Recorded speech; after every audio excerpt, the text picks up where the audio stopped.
Welcome to voice of Tamil viewers. இந்த வீடியோவில் நான் பேச போகிற விஷயங்கள் ஏற்கனவே உங்களுக்கு தெரிஞ்சிருக்கும், சோஷியல் மீடியாவில் பார்த்துருப்பீங்க. முதல் விஷயம், கோயம்புத்தூரில் ஒரு 10 வயசு சின்ன குழந்தைக்கு நடந்திருக்கக்கூடிய ஒரு கொடூரமான செயல். அதுக்கப்புறம் திருச்சியில் ஒரு 19 வயது நர்சிங் படிச்சுட்டு இருக்கக்கூடிய ஒரு மாணவிக்கு நிகழ்ந்திருக்கக்கூடிய ஒரு அநீதி. 2 பேருமே இப்போது உயிரோடு இல்லை. இதில் அந்த கோயம்புத்தூரில் நடந்திருந்த அந்த சம்பவம், அந்த 10 வயது குழந்தைய அவ்வளோ கொடூரமான சித்திரவதைகள் பண்ணி அந்த குழந்தையோட உயிரை எடுத்திருக்கிறாங்க.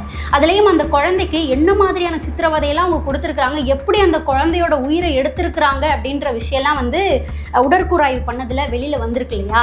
அந்த விஷயங்கள் எழுதியிருக்கிறாங்க பத்திரிகையிலலாம். அதை நம்மளால் படிக்க கூட முடியல, படிக்கிறதுக்கு கூட மனசு வரல. அந்த அளவுக்கு கொடூரமான செயலை அந்த 10 வயது சிறுமிக்கு பண்ணுறதுக்கு எப்படி தான் அந்த கார்த்திக் அப்படின்ற நபருக்கு மனசு வந்தது அப்படின்னு தெரியல. அதுலேயும் அவங்க அந்த குழந்தையோட அம்மா அப்பா அழுகக்கூடிய அந்த காட்சியை நம்மளால் பார்த்துட்டு கடந்து போகவே முடியல. அதில் எப்படி அந்த குழந்தைக்கு சித்திரவதைலாம் பண்ணியிருக்கிறாங்கன்னா, அந்த குழந்தையோட முடியை வச்சு அந்த குழந்தையோட கழுத்தை நெரிச்சு அந்த மாதிரிலாம் சித்திரவதை பண்ணி பாலியல் வன்கொடுமை செஞ்சு அந்த குழந்தைய உயிரை எடுத்திருக்கிறாங்க.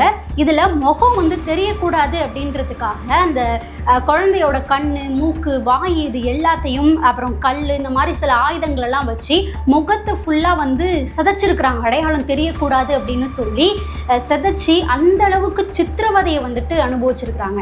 யோசிச்சு பாருங்க, அந்த டைம்ல அந்த குழந்தை எவ்வளோ சித்திரவதையை அனுபவிச்சு இறந்து போயிருக்கும் அப்படின்னு யோசிச்சு பாருங்களேன். ஒரு 10 வயசு குழந்தை. ஸோ அந்த மாதிரி ஒரு சூழ்நிலையில தன்னோட குழந்தைய எடுத்து பார்க்கும்போது அந்த அம்மா அப்பா எந்த அளவுக்கு மனசு உடைஞ்சு நரக வேதனை அனுபவிச்சிருப்பாங்க அப்படின்றத யோசிச்சு பாருங்க. இதுல அதாவது இந்த சம்பவம் நடந்து உடனே அந்த 2 குற்றவாளிகளையும் கைது பண்ணியிருக்கிறாங்க. உடனடியா நடவடிக்கை எடுக்கப்பட்டிருக்கு. ஆனா இந்த மாதிரி ஒரு சம்பவமே நடக்க விடாம பார்த்துக்கணும் அப்படின்றது தான் இங்க பேசக்கூடிய ஒரு விஷயமே. ஆக்சுவலா என்ன நடந்திருக்குன்னா, மே 21ஆம் தேதி ஈவினிங் போல அந்த குழந்தை விளையாடிட்டு இருந்தது அப்படின்னு சில பேர் சொல்றாங்க. சில பேர் அந்த குழந்தை கடைக்கு போயிட்டு வந்தது, சாக்லேட் ஏதோ திங்ஸ் வாங்குறதுக்காக கடைக்கு போயிட்டு வந்தது அப்படின்னு சொல்றாங்க. ஆனா ஈவினிங் தான் அந்த குழந்தை 21ஆம் தேதி ஈவினிங் போல காணாம போயிருக்கு. காணாம போனோன்னே என்ன வீட்டுக்கு போன குழந்தை இன்னும் வரவே இல்லையே அப்படின்னு சொல்லிட்டு அந்த குழந்தையோட அப்பா, அம்மா, ரிலேட்டிவ்ஸ் எல்லாரும் சேர்ந்து தேட ஆரம்பிச்சிருக்கிறாங்க. அப்போ வழக்கமா அந்த குழந்தை போய் விளையாடக்கூடிய வீட்டிலலாம் போயிட்டு பார்த்துருக்குறாங்க. அந்த குழந்தைய காணணுன்னு ஃபுல்லாக கொஞ்ச நேரம் வரைக்கும் அவங்களே எல்லா இடத்துலையும் தேடி இருக்கிறாங்க. எங்கேயுமே காணும் அப்படின்னு சொல்லிட்டு பதட்டமாகி போயிட்டு போலீஸ் ஸ்டேஷனில் போயிட்டு கம்ப்ளைண்ட் கொடுத்துருக்குறாங்க. போலீஸாரும் கம்ப்ளைண்ட் ரெஜிஸ்டர் பண்ண உடனே அதுக்குன்னு தனியாக சிறப்பு படையெல்லாம் ஒதுக்கி, தனிப்படையெல்லாம் ஒதுக்கி குழந்தைய ஃபுல்லாக சுற்றி இருக்கிற ஏரியா, அவங்க எங்கெங்கெல்லாம் போவாங்க, எந்த இடத்துக்கு அப்படி குழந்தைய கடத்திருந்தாங்க அப்படின்னா எந்த மாதிரியான இடத்துக்கெல்லாம் கூட்டிகிட்டு போகிறதுக்கு பாசிபிலிட்டிஸ் இருக்குது அப்படின்னு சொல்லி எல்லா இடத்துலையுமே ஃபுல்லாக செக் பண்ணி தேடி இருக்கிறாங்க. ஆனால் எங்கேயுமே குழந்தைய கண்டுபிடிக்க முடியல. சரியாக 21ஆம் தேதி இரவு போல தான் கம்ப்ளைண்ட் கொடுக்கப்பட்டு தேடுதல் வேட்டையை ஆரம்பிக்கிறாங்க. ஒரு நாள்லேயே 22ஆம் தேதி நைட்டு பார்த்தீங்க அப்படின்னா அந்த குழந்தையோட வீடு இருந்ததுலேருந்து ஒரு 2 கிலோமீட்டர் தூரத்தில் ஒரு குளம் இருந்திருக்கு.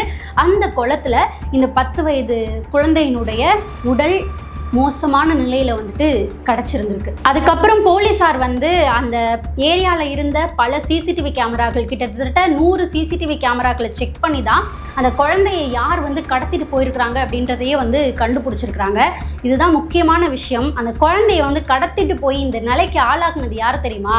அந்த குழந்தையோட வீட்டிலேருந்து ஒரு 2-3 வீடு தள்ளி இருந்த பக்கத்து வீட்டுக்காரர் தான் இந்த ஒரு வேலையை பண்ணியிருக்கிறாரு. அதுவும் அந்த கார்த்திக் அப்படின்ற நபர், ஃபோட்டோலாம் நீங்கள் பார்த்துருப்பீங்க. இந்த கார்த்திக் அப்படின்ற நபர் அந்த குழந்தையோட வீட்டுக்கு, அதாவது அவங்க அப்பா அம்மாவுக்குலாம் நல்லா தெரிஞ்ச ஒரு நபர், பக்கத்து வீட்டில் வாழ்ந்துக்கிட்டு இருந்த ஒரு நபர், சாக்லேட் வாங்கி தரேன் அப்படின்னு சொல்லி அந்த குழந்தைய பைக்கில் உட்கார வச்சு கூட்டிகிட்டு போயிட்டு இந்த மாதிரி ஒரு வேலையை பண்ணியிருக்கிறாரு.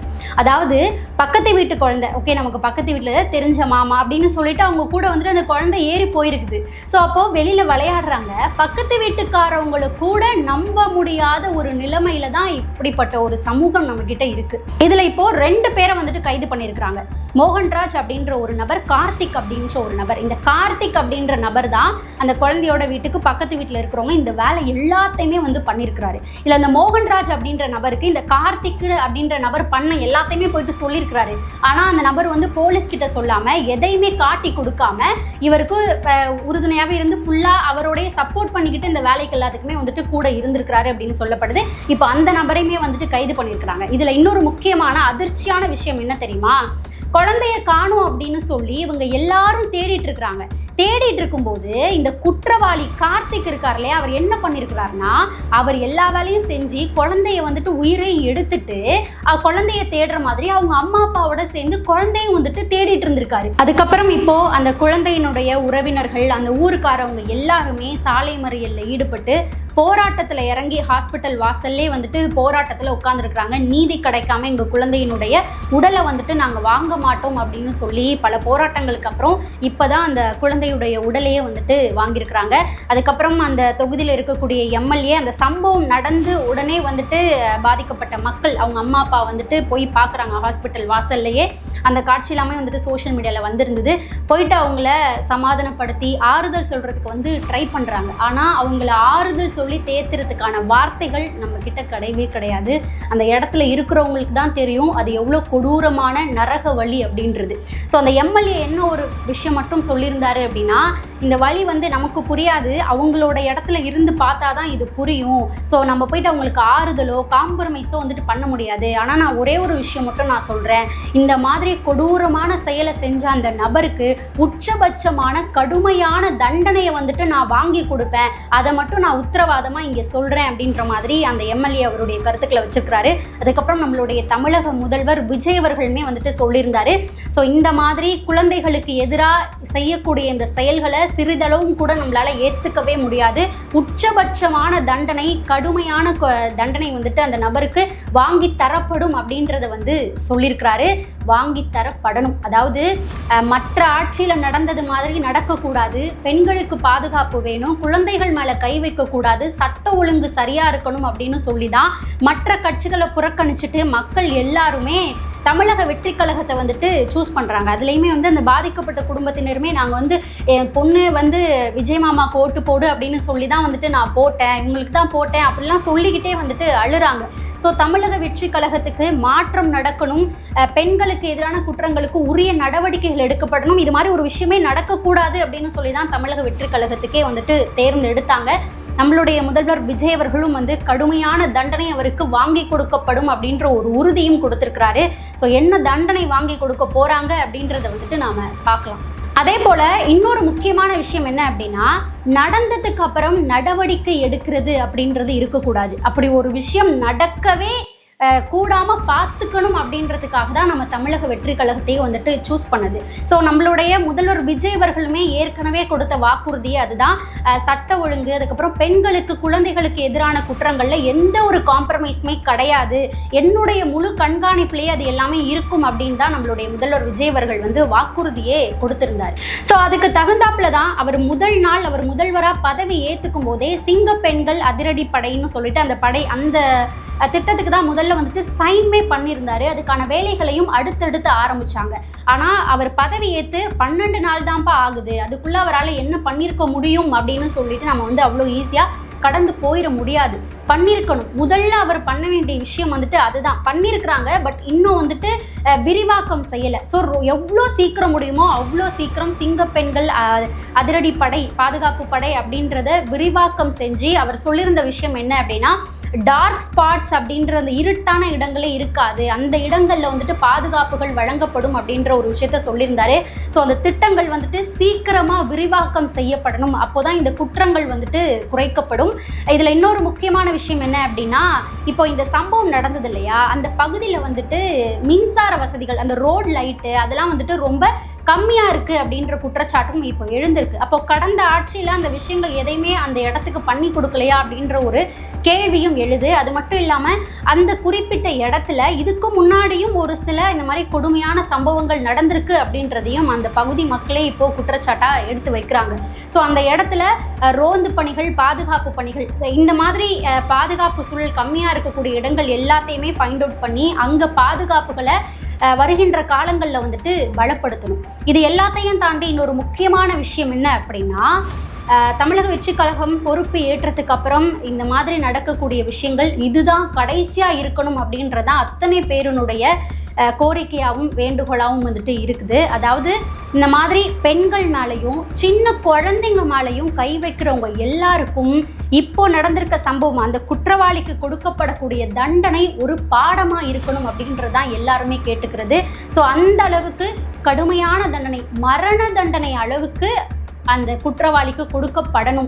ஸோ மரண தண்டனை கொடுத்தால் மட்டும்தான், அதாவது பெண்கள் மேலேயோ சின்ன குழந்தைங்க மேலேயோ கை வச்சா நம்மளோட உயிரே போயிடும் அப்படின்ற ஒரு பயம், அதுவும் நடவடிக்கை, இந்த தண்டனை அப்படின்றது உடனடியாக வந்துட்டு கிடைக்கணும். அப்படி கிடைச்சால் மட்டும்தான் பயந்து பெண்கள் மேலேயும் சின்ன குழந்தைங்க மேலேயும் கையை வைக்கிறதுக்கே நடுங்குவாங்க, யோசிப்பாங்க.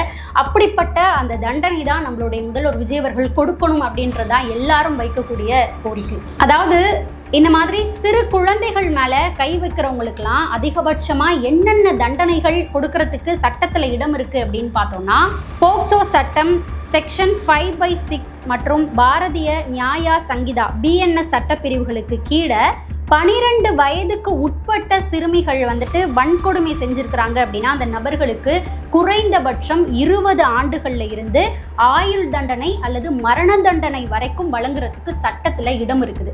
அதே அந்த குழந்தைய வன்புணர்வு செஞ்சு, பாலியல் வன்கொடுமை செஞ்சு கொலையும் செஞ்சுருக்கிறாங்க, அந்த குழந்தையுடைய உயிரையும் எடுத்திருக்கிறாங்க அப்படின்னா மரண தண்டனை வரைக்கும் கொடுக்கறதுக்கு சட்டத்தில் இடம் இருக்குது.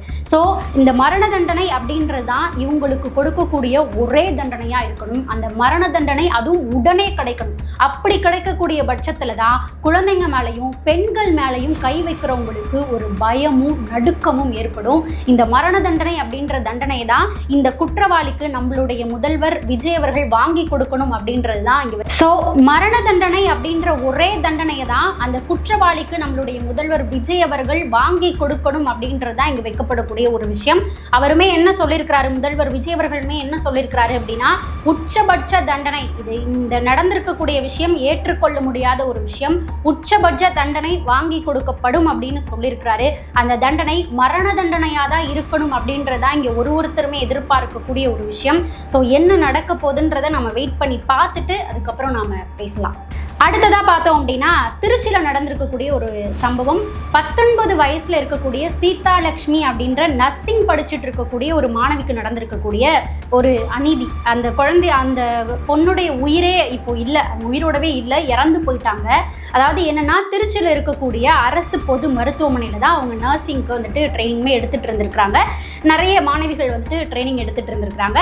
அதே ஹாஸ்பிட்டலில் தான் வந்துட்டு போயிட்டு ட்ரீட்மெண்ட்டுக்குமே அவங்க சேர்ந்துருக்குறாங்க. ஆக்சுவலாக அவங்களுக்கு இருந்த பிரச்சனை என்ன அப்படின்னு பார்த்தா, சைனஸ் ப்ராப்ளமில் மூக்கில் வந்துட்டு சதை வளர்ந்துருக்குது.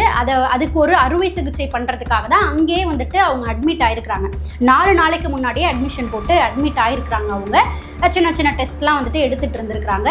அதுலேயுமே வந்து முறையாக எதையுமே பண்ணலை. ஐசியூ வார்டில் வச்சு, அங்கே போய் வார்டில் வச்சு பண்ண வேண்டியதெல்லாம் வந்துட்டு வெளியில் வந்துட்டு பண்ணியிருக்கிறாங்க. அப்படி இப்படின்னு நிறைய குற்றச்சாட்டுகளை அவங்களோட இருக்கக்கூடிய சக மாணவிகள், இருந்து நேரில் பார்த்த சக மாணவிகள் நிறைய பேர் வந்துட்டு இப்போ சாலை மறியலில் ஈடுபட்டு உட்காந்து பேசுகிறத நம்மளால் வந்து பார்க்க முடியுது. ஸோ அறுவை சிகிச்சைக்காக அங்கே வந்துட்டு அட்மிட் ஆகிருக்கிறாங்க. அவங்க ட்ரைனிங் எடுத்துக்கிட்டு இருந்த அதே அரசு மருத்துவமனையில், திருச்சியில் இருக்கக்கூடிய அரசு பொது மருத்துவமனையில் தான் ட்ரீட்மெண்ட்டுக்கு சேர்ந்துருக்குறாங்க. இதில் என்ன அப்படின்னா, ஆப்ரேஷனுக்கு வந்துட்டு ரெடி பண்ணியிருக்கிறாங்க. அப்போ வந்து மயக்க மருந்து கொடுப்பாங்க இல்லையா, அனஸ்டேஷியா கொடுப்பாங்க இல்லையா, அது இவ்வளோ மில்லி தான் கொடுக்கணும் அப்படின்னு ஒரு அளவு இருக்குது. அளவுக்கு மீறி வந்துட்டு அந்த பொண்ணுக்கு வந்து கொடுக்கப்பட்டிருக்கு, சீதா லக்ஷ்மி அப்படின்றவங்களுக்கு கொடுக்கப்பட்டிருக்கு. அதுக்கப்புறம் வந்துட்டு அவங்க உடம்புல வந்துட்டு பல ரியாக்ஷன் நடந்து அதுக்கப்புறம் அவங்களோட உயிரே வந்து போயிருந்துருக்கு. ஸோ அந்த டைமில் தப்பாக அளவுக்கு மீறி அனஸ்டேஷியா கொடுத்துட்டாங்க அப்படின்னு தெரிஞ்சிருச்சு. இந்த இடத்துல வைக்கப்படக்கூடிய கேள்வி என்ன அப்படின்னு பார்த்தா, ஆப்ரேஷன் பண்ணுறாங்க, அதுக்கு முன்னாடி அனஸ்டீஷியா கொடுக்குறாங்க அப்படின்னா அங்கே எக்ஸ்பீரியன்ஸான ஒரு ஆள் தானே இருப்பாங்க. அதாவது நர்சிங் படிச்சிருந்தாலுமே அந்த டாக்டர்ஸ் எல்லாருமே அங்கே வந்துட்டு கைட் பண்ணக்கூடியவங்க எல்லாருமே வந்து எக்ஸ்பீரியன்ஸான ஆளாக தான் இருப்பாங்க. அது எப்படி அலட்சியமாக தெரியாமல் நடந்துட்டு அப்படின்ற வார்த்தையெல்லாம் நம்ம அங்கே வைக்கவே முடியாது. ஒருத்தவங்களோட உயிர் போயிருக்கு, அந்த இடத்துல எவ்வளோ கவனமாக செயல்படணுமோ அவ்வளோ கவனமாக தான் செயல்படணும். இதில் வெளியில் போராட்டத்தில் ஈடுபட்டிருக்கக்கூடிய அதே மருத்துவமனையில் ட்ரைனிங் எடுத்துகிட்டு இருக்கக்கூடிய பல பேர் என்ன சொல்கிறாங்க அப்படின்னா அங்கே மருத்துவ உபகரணங்களே நிறைய இல்லை, எதுவுமே இல்லை அங்கே அப்படின்னு சொல்கிறாங்க. அப்போ இதுக்கு முன்னாடி இருந்த கவர்மெண்ட் அங்கே அரசு மருத்துவமனைக்கெலாம் தேவைப்படக்கூடிய உபகரணங்கள் எல்லாம் அங்கே இருக்கான்னு செக் பண்ணாங்களா? என்ன அரசு மருத்துவமனைகள் செயல்பட்டுச்சு அப்படின்ற ஒரு கேள்விதான் வருது. இப்போ என்னதான் 1008 பேர் போய் நின்று அங்க பேசி விளக்கம் கொடுத்தாலுமே இன்னைக்கு அந்த பொண்ணு வந்துட்டு உயிரோட இல்லை. காரணம் வந்துட்டு தவறான சிகிச்சைகள் கொடுக்கப்பட்டிருக்கு, அனஸ்டீஷியா அதிகமான அளவில் கொடுத்துருக்காங்க. அதுக்கப்புறம் அனஸ்டீஷியா அதிகமான அளவில் கொடுத்துட்டாலும் அதுக்கப்புறம் ஏதாவது ட்ரீட்மெண்ட் கொடுத்து உயிரை காப்பாற்றணும் அப்படின்னாலும் அதுக்கு தேவையான உபகரணங்கள் இல்லை அப்படின்னு சொல்லப்படுது. இதை எப்படி நம்மளால வந்துட்டு ஏற்றுக்க முடியும்? அடுத்ததா பார்த்தோம் அப்படின்னா அவங்களுடைய சக மாணவிகள் எல்லாரும் ரோட்ல உட்காந்து அப்புறம் அந்த பொண்ணினுடைய உறவினர்கள்னு எல்லாருமே சாலை மறியலில் ஈடுபட்டு போராட்டத்தில் வந்துட்டு ஈடுபடுறாங்க. அப்போ உள்ளேயுமே வந்து என்னன்னா அந்த பொண்ணுக்கு ஏதோ தப்பா கொடுத்துட்டாங்க, ட்ரீட்மெண்ட் எதுவுமே கொடுக்க முடியல, உயிருக்கு போராடிட்டு இருக்கும்போது யாரையுமே வந்துட்டு சக மாணவிகளை கூட உள்ள விடாம என்ன நடக்குதுன்னு சொல்லாம உங்களுக்கு இதெல்லாம் தேவை கிடையாது அப்படின்னு சொல்லி உள்ள இருக்கக்கூடிய சக மாணவிகளே வந்துட்டு வெளியில துரத்தி விட்டுருக்காங்க. இது எல்லாத்தையுமே வந்துட்டு குற்றச்சாட்டா எடுத்து வைக்கிறாங்க. அது மட்டும் இல்லாம ஏதோ ஒரு அதிகாரி தேவையில்லாமல் எங்ககிட்ட பேசினாங்க அப்படின்றதையும் அங்கே இருக்கக்கூடிய மாணவிகள், அங்கே வந்த எம்எல்ஏ, அந்த தொகுதியினுடைய எம்எல்ஏ அறநிலைத்துறை அமைச்சராக இருக்கக்கூடிய ரமேஷ் அவர்கள்கிட்ட போயிட்டு குற்றச்சாட்டாக எடுத்து வைக்கிறாங்க. அவருமே வந்துட்டு பேசுகிறாரு, அவங்கக்கிட்ட பேசுகிறாரு, நான் உரிய நடவடிக்கை எடுப்பேன், சென்னையில் இருந்து ஒரு ஸ்பெஷல் டீம் இதுக்காக வராங்க, மருத்துவ குழு வராங்க, இங்கே இருக்கக்கூடிய மருத்துவர்கள் அந்த இன்வெஸ்டிகேஷன் டீமில் இடம்பெற மாட்டாங்க, வேறு ஹாஸ்பிட்டலில் வச்சு தான் இன்வெஸ்டிகேஷன் நடத்துகிறோம், நேர்மையாக இன்வெஸ்டிகேஷன் நடத்தப்பட்டு அங்கே நடந்த விஷயங்கள் எல்லாத்தையும் நானே வந்து உங்ககிட்ட கொண்டு வந்து நான் சேர்க்குறேன், தப்பு பண்ணவங்களுக்கு உரிய நடவடிக்கையை நான் வாங்கி தருவேன் அப்படின்னு சொல்லிட்டு அவர் எல்லாமே வந்து பேசுறாரு. ஆனா இப்போ பேசுறதுல எந்த ஒரு இதுவுமே இல்லையா? ஸோ நடக்கிறதுக்கு முன்னாடி இந்த விஷயம் எல்லாத்தையுமே வந்துட்டு சரி பண்ணியிருக்கணும். இப்போ வந்திருக்க கவர்மெண்ட்டும் கொஞ்சம் கொஞ்சமாக சரி பண்ணிட்டு தான் வராங்க. இனி வரும் காலங்களில் இந்த மாதிரி தவறுகள் நடக்காத அளவுக்கு நடவடிக்கைகள் அப்படின்றது எடுக்கப்படணும். இதில் இன்னொரு மிகப்பெரிய குற்றச்சாட்டு என்ன அப்படின்னு பார்த்தா, இப்போ மருத்துவமனையில் நடந்திருக்கக்கூடியது யாருடைய துறை அப்படின்னு பார்த்தா சுகாதாரத்துறை அமைச்சராக இருக்கக்கூடியது யாரு அப்படின்னா அருண்ராஜ் அவர்கள் வந்து என்ன பண்ணியிருக்கணும்? அருண்ராஜ் அவர்கள் என்னன்னா இந்நேரத்துக்கு அந்த ஸ்பாட்ல போய் நின்று அவங்க வந்து பேசியிருக்கணும். அறநிலைத்துறை அமைச்சர் அந்த தொகுதியினுடைய எம்எல்ஏ அவர் வந்து உடனே வந்து பேசுறாரு, ரமேஷ் அவர்கள் அந்த களத்துக்கு வந்து அவங்களோட சொல்றாரு. ஆனா அவருடைய அந்த இடத்துல சுகாதாரத்துறை அமைச்சர் அருண்ராஜ் அவர்கள் என்ன வேலைனாலும் மக்களுடைய பிரச்சனை இல்லையா, அவர் முன்னாடி வந்து நின்றுக்கணும். அவர் இப்போ வரைக்கும் போய் வரல. ஸோ பிரச்சனைகளை பின்னாடி இருந்து அவர் ஃபேஸ் பண்ணி பார்த்து நடவடிக்கை எடுக்கிறதுக்கான முயற்சிகள் அவர் எடுத்துக்கிட்டு இருந்தாலும் அந்த களத்தில் அந்த இடத்துல போய் அந்த பிரச்சனையில் நின்றுக்கணும் அவர். அது ஒரு குற்றச்சாட்டு தான், அதுக்கான பதிலையுமே வந்துட்டு அவர் கொடுத்து தான் ஆகணும். இப்போ வரைக்குமே அந்த சக மாணவிகள் போராட்டம் அப்படின்றத தொடங்கிட்டு தான் இருக்கிறாங்க. அவங்க சொல்லக்கூடிய ஒரு விஷயங்களும் அவ்வளோ அதிர்ச்சியாக இருக்குது. இந்த பொண்ணுக்கு ட்ரீட்மெண்ட்டை வந்துட்டு வெளியில் வச்சு பண்ணுறாங்க, எக்ஸ்பீரியன்ஸ் இல்லாத ஆள் வந்துட்டு உள்ளே போயிட்டு ட்ரீட்மெண்ட் பண்ணுறாங்க, தேவையான மருத்துவ உபகரணங்கள் வந்து அந்த ஹாஸ்பிட்டலில் இல்லை அப்படின்னு அடுக்கடுக்கான பகீரான விஷயங்கள் எல்லாத்தையுமே வந்துட்டு வெளியில் சொல்லிட்டு இருக்கிறாங்க. அதை கேட்கும் போதெல்லாம் அவ்வளோ அதிர்ச்சியாக இருக்குது. அப்போ எப்படி அரசு மருத்துவமனையை நம்பி எப்படி மக்கள் வந்துட்டு போவாங்க? நல்லா யோசிச்சு பாருங்க. அரசு மருத்துவமனைக்கு போகிறாங்க அப்படின்னா பெரிய பணக்காரங்களாவோ பெரிய பெரிய ஆட்களாவோ போக மாட்டாங்க, நடுத்தர இதில் உள்ளவங்க தான் போவாங்க. ஸோ அப்படி போகிற மக்களுக்கு எப்படி வந்துட்டு அரசு மருத்துவமனை மேலே நம்பிக்கை வரும் அப்படின்ற ஒரு கேள்வி வருது. ஸோ கண்டிப்பாக இதில் தப்பு செஞ்சவங்க மேலே கடுமையான நடவடிக்கைகள், பாரபட்சம் அப்படின்றது பார்க்காம நடவடிக்கை எடுப்போம் அப்படின்னு தான் வந்து எம்எல்ஏ ரமேஷ் அவர்களும் சொல்லியிருக்கிறாரு. எந்த ஒரு பாரபட்சம் இல்லாமல் சம்பந்தப்பட்டவர்கள் மேலே, தப்பு செஞ்சவங்க மேலே கடுமையான நடவடிக்கைகள், அதுவும் உடனடியான நடவடிக்கைகள் எடுக்கப்படணும் அப்படின்றது தான் இங்கே வைக்கப்படக்கூடிய விஷயம். அடுத்ததாக பார்த்தோம் அப்படின்னா எதிர்கட்சி தலைவராக இருக்கக்கூடிய உதயநிதி ஸ்டாலின் அவர்களாக இருக்கட்டும், எடப்பாடி பழனிசாமி அவர்களாக இருக்கட்டும், எல்லாருமே வந்து பார்த்தோம் அப்படின்னா முந்தி அடிச்சுக்கிட்டு டக்குன்னு வந்து ட்வீட் போட்டுக்கிட்டே இருக்கிறாங்க. டிவிகே ஆட்சியில் வந்துட்டு சட்ட ஒழுங்கு சரியா இல்லை, பெண்களுக்கு பாதுகாப்பு இல்லை, என்ன பண்ணுறாங்க, அது இது அப்படி இப்படின்னு பெண் குழந்தைகளை பாதுகாக்கிறதுக்கு தவறிட்டாங்க, அது நடந்திருக்கு இது நடந்திருக்குன்னு சொல்லி எல்லாரும் வந்து அப்படியே வந்து கத்திட்டு இருக்காங்க. இல்லை, இவ்வளோ நாட்கள் அவங்களுடைய ஆட்சி நடந்தப்போ பல விஷயங்கள் நடந்தது. நாம் எல்லாருமே வந்து நீதி வேணும், நியாயம் வேணும் அப்படின்னு சொல்லி பல பேர் வந்து குரல் கொடுத்து எல்லாருமே கத்திக்கிட்டு இருந்தோம். அப்போல்லாம் இந்த இப்போ கேட்கக்கூடிய கேள்விகளை அப்பயுமே அவங்க வந்துட்டு எடுத்து வச்சு அந்த பிரச்சனை எல்லாமே அந்த 2 வயசு குழந்தைக்கெலாம் நடந்த விஷயங்கள்லாம் நமக்கு தெரியும். ஸோ அப்போயுமே உரிய நடவடிக்கை எடுத்திருக்கணுமே அப்படின்றது தான் நம்மளுடைய கேள்வியாக இருக்குது. ஸோ அந்த இடத்துல அப்போ அவங்க பண்ணாங்க, டிவிகேல இதுதானே நடக்குது அப்படின்ற மாதிரி டிவிகேக்கு சப்போர்ட் பண்ணி பேசுகிறன்ற மாதிரி எடுக்காதீங்க. இப்போ நாளைக்கே டிவிக்கு அரசாங்கம் இப்போ வந்திருக்காங்க, இதுக்கு கடுமையான நடவடிக்கை எடுக்கலை அப்படின்னா நம்மளே இதே இடத்துலையே உட்காந்து நம்ம வந்துட்டு கேள்வி கேட்போம். ஸோ இப்போ வைக்கிறது என்னன்னா, அவங்களுடைய ஆட்சியில் நடந்தப்போ வாயை மூடிட்டு இருந்தாங்களே, அப்பையும் நடவடிக்கை எடுத்திருக்கணும் இல்லையா அப்படின்றது தான் இங்கே வைக்கப்படக்கூடிய ஒரு கேள்வி. ஆனால் அவங்க வந்து எதிர்கட்சியினுடைய வேலையை வந்துட்டு அவங்க சரியாக பண்ணுறாங்க. சின்ன சின்ன தப்பு நடந்தாலும் அதை எடுத்து வச்சு சுட்டி காட்டி பேசக்கூடியது தான் எதிர்கட்சியினுடைய வேலை. அவங்க வேலையை இந்த மாதிரி எடுத்து வச்சுக்கிட்டு தான் இருப்பாங்க. அவங்க கேள்விகள் எடுத்து வைக்காத அளவுக்கு நம்மளுடைய நடவடிக்கைகளும் கொடுக்கப்படக்கூடிய தண்டனைகளும் இருக்கணும். ஸோ இந்த நடந்த 2 சம்பவத்துக்கும் கடுமையான தண்டனைகள் அப்படின்றது கொடுக்கணும். என்ன தண்டனையை நம்மளுடைய முதல்வர் விஜய் அவர்கள் வாங்கி கொடுக்க போறாரு அப்படின்றத நாம காத்திருந்து பார்க்கலாம்.